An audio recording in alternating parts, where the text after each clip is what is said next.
大家好，今日我哋為大家介紹嘅係用屈機技巧打無雙王鬼神仇無雙國。進入戰鬥場景之後，首先要打下無雙王開局，用青輕擊佢，直到佢嘅血量巴出現，然後盡快退後離開比武台，轉用扇子準備。第二步就係引佢離開比武台，佢會喺比武台上出招，然後喺某一次向前衝嘅時候突破台嘅邊緣。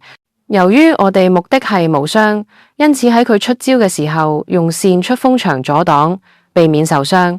當佢衝過嚟嘅時候，再擺一次風牆阻擋佢嘅攻擊，爭取時間跑到左邊紫色花叢上嘅一個缺口，到達洞口踎低走入去。無雙王會慢慢咁過嚟，用聽風揾佢位，用扇長按輕擊放旋風就能夠打中佢。有時佢會退後放招，咁就等佢一陣，反正我哋唔急，十拿九穩。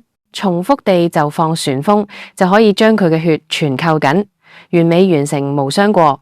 記得喺第二階段嘅時候，盡量慘後一啲，避免唔小心佢嘅範圍機打中。有幫助嘅話，請俾 like 同 subscribe 我哋嘅頻道。多謝你嘅觀賞。